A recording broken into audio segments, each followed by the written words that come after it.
Hello everyone, कैसे हैं आप सभी। आई होप आप लोग अच्छे होंगे। फ्रेंड्स, मैं आपको पहले ही बता देती हूँ कि ये मेरा नाइट व्लॉग है स्टडी का, और मैंने नाइट में ही स्टडी स्टार्ट की है। टाइम हो रहा है 1:30 AM।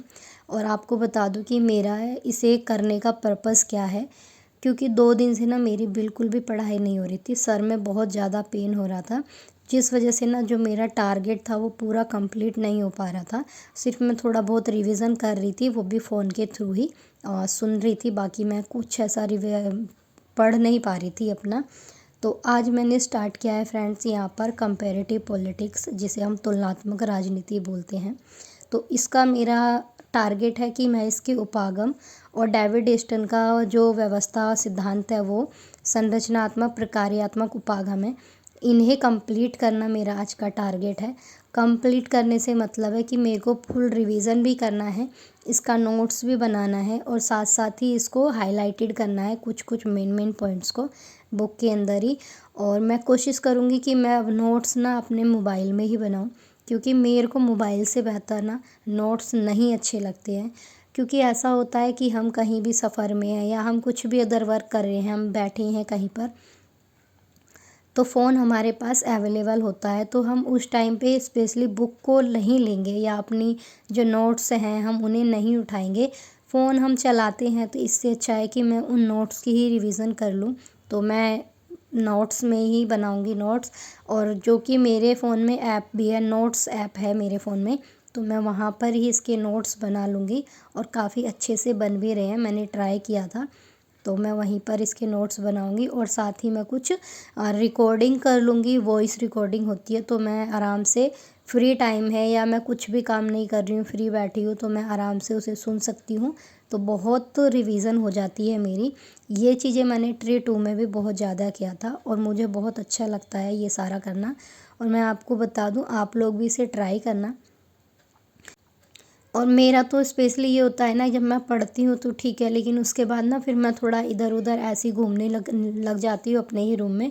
तो उस टाइम पे ना मेरे को ये अच्छा रहता है कि फ्री टाइम होता है ना, तो 5-10 मिनट एक्सरसाइज या घूम फिर के मन को थोड़ा सा फ्रेश फील करा के फिर मैं अपना फ़ोन से ब्लूटूथ कनेक्ट करके और मैं अपना सुनती रहती हूँ, तो बहुत अच्छे से रिवीजन हो जाता है। आप लोग भी इसको ट्राई करना, और कोशिश करना कि नोट्स जो आप बना रहे हो ना, अपना एक बेस्ट ऐप देख लीजिए नोट्स का ऐप करके। तो उसमें आप अपना नोट्स बनाएंगे तो आपके लिए हर टाइम आपके पास अवेलेबल होगा। और आप बुक्स के चक्कर में या फिर नोट्स स्पेशली वहाँ से लेकर आने उठाने में हम लोग आलस भी कर जाते हैं थोड़ा सा, कि हमें वहाँ से लेकर आने पड़ेंगे, अरे रहने दीजिए ना, क्या करना है, छोड़ दीजिए, कल कर लेंगे। तो इस तरह से हम दूसरे दिन पर बात टाल देते हैं। तो इसी वजह से मैं ये कर रही हूँ कि फ़ोन में ही नोट्स अपने बना रही हूँ। और मैंने ये पूरा कंप्लीट कर लिया है फ्रेंड्स, और मैं इसकी साथ साथ रिवीजन कर रही हूँ, क्योंकि अब हमारे पास ज़्यादा टाइम नहीं बचा है। लास्ट 45 डेज़ हमारे पास हैं टोटल, जो कि हमें अपना सिलेबस कंप्लीट करना है। और मैं आपको बता दूं कि नेट JRF का सिलेबस में पेपर 1 का भी होता है, जो कि मैंने अभी उसको टच भी नहीं किया है।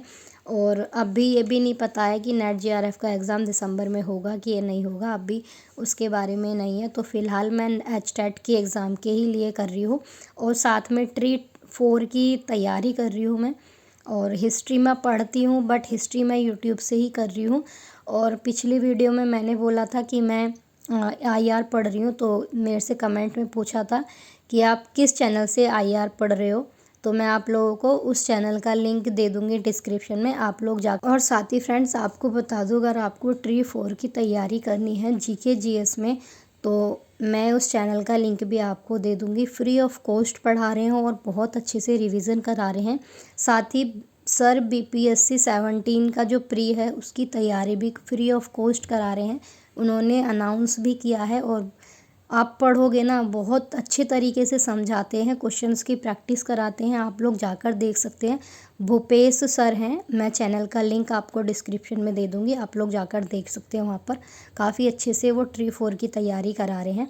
GK GS का स्पेशली सब्जेक्ट वो नहीं पढ़ाते हैं, GK GS की तैयारी कराते हैं। तो चैनल का लिंक, दोनों चैनल के लिंक आपको डिस्क्रिप्शन में मिल जाएंगे, आप लोग जाकर ज्वाइन कर लीजिएगा, और उनके चैनल को प्लीज़ सब्सक्राइब ज़रूर कर लेना। और फ्रेंड्स साथ ही आप लोगों को एक न्यूज़ और देनी थी, जो हम लोगों की 9, 10, 11, 12 की आंसर की आनी थी 26 सितंबर को, तो वो डेट भी अब उन्होंने पोस्टपोन कर दिया है और उसको बोल दिया है कि 30 सितंबर तक ही आंसर की आ पाएगी। और कारण बताया जा रहा है कि रोस्टर क्लियरेंस अभी नहीं हुआ है, तो इसी वजह से आंसर की नहीं दे रहे हैं और उसमें बोल रहे हैं कि अभी टाइम लगेगा और अभी नहीं पता है कि कितना टाइम लगेगा। और मैं आपको बता दूं, मेरा जो तुलनात्मक राजनीति का टारगेट था वो मेरा कंप्लीट हो गया। अब मैंने स्टार्ट किया है अपना, आज मेरे 2 थिंकर्स पढ़ने हैं मेरे को, और राजेश मिश्रा सर की बुक में दिया है उन थिंकर्स को। बाकी मेरे पास जो RS आढ़ा सर की बुक है उस बुक में वो थिंकर्स नहीं दिए हैं। तो जो राजेश मिश्रा सर की बुक है मैं उसमें से कंप्लीट करूँगी, और पहला मैं कंप्लीट करूँगी ग्रामसी का, और जब बाद में मैं स्टडी करूँगी दोबारा से, या फिर मैं दिन में जो स्टडी करूँगी तो उसका मैं करूँगी लेनिन को कंप्लीट। अभी फ़िलहाल मैं कर रही हूँ ग्रामसी को कंप्लीट। और मैं आपको बता दूँ फ्रेंड्स, आप अगर सारे सब्जेक्ट को एक साथ लेकर चलेंगे ना स्टडी करने के लिए, तो आप बिल्कुल भी तैयार नहीं कर पाएंगे।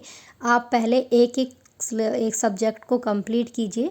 एक दिन में 2 सब्जेक्ट पढ़ रही है बहुत अच्छा है, और टारगेट कीजिए कि 1 मंथ में हम इसे पूरा कंप्लीट करें। और इसमें भी मेन टॉपिक्स जो हैं आप उसी को ही ज़्यादा कवर कीजिए, क्योंकि ऐसा है कि सारी चीज़ें नहीं पूछती हैं। कुछ अगर आप BPSC ट्री 4 की तैयारी कर रहे हैं तो उसमें मेन थिंकर्स को ही ज़्यादा लिया जा रहा है। और ज़्यादा फोकस कीजिए आप कंपैरेटिव पॉलिटिक्स पे, IR पर और लोक प्रशासन पर। इंडियन पॉलिटी के ज़्यादा क्वेश्चंस नहीं पूछे जा रहे हैं और ना ही थिंकर्स के ज़्यादा आ रहे हैं, सिर्फ थिंकर्स की स्टेटमेंट्स ज़्यादा आ रही हैं। बाकी आप लोग क्वेश्चन पेपर देख सकते हो। और फ्रेंड्स मैं आपको बता दूं, आप लोग यूट्यूब के चक्कर में या फिर आप कोर्स के चक्कर में मत रहिए। आप ऑथेंटिक राइटर्स की बुक मंगा लीजिए। ज़्यादा बुक नहीं आती हैं, आप 2-3 स्टूडेंट का ग्रुप बनाकर बुक मंगा लीजिए, अच्छे से तैयारी हो जाएगी। जैसे आपकी DD बसु की बुक है और BL फाड़िया की है, तो ये सारी जो हैं बुक्स जो हैं ये काफ़ी ऑथेंटिक बुक हैं, आप इनसे पढ़िए। और आप खुद स्टडी कीजिए, सेल्फ स्टडी, और यूट्यूब से आप प्रैक्टिस कीजिए। आप समझ जाएंगे कि आप कितने पानी में हैं और आपकी तैयारी कितनी है। अगर आप यूट्यूब पर क्वेश्चंस की प्रैक्टिस करेंगे तो आप बिल्कुल भी नहीं कर पाएंगे, सिलेक्शन नहीं ले पाएंगे, ये गारंटी है। क्योंकि सिर्फ यूट्यूब पर जो आपका यूथ कंपटीशन बुक है सिर्फ उसी को ही रिवाइज कराया जा रहा है, बार बार थ्योरी नहीं कराई जा रही। जब तक आप थ्योरी नहीं समझेंगे आप नहीं कर पाएंगे एग्ज़ाम को क्लियर, ये 100% है। और अब की बार BPSC ने ये करके दिखाया है कि जब तक स्टूडेंट अपना थ्योरी कंप्लीट नहीं करेगा, अपनी समझ को अपने आप से खुद से विकसित नहीं करेगा। पहले सबको ये लगता था कि बिहार में जॉब पाना बहुत आसान है, लेकिन अब मैं आपको बता रही हूँ कि बिहार में जॉब पाना अदर स्टेट को, या जनरल कैंडिडेट हो या BC OBC कैंडिडेट जो भी है वहाँ का, जॉब पाना अभी भी बहुत ज़्यादा कठिन है। और ये BPSC का पैटर्न आप लोगों को समझ में आ रहा होगा, और BPSC आपको यही बताना चाह रही है कि आप स्टडी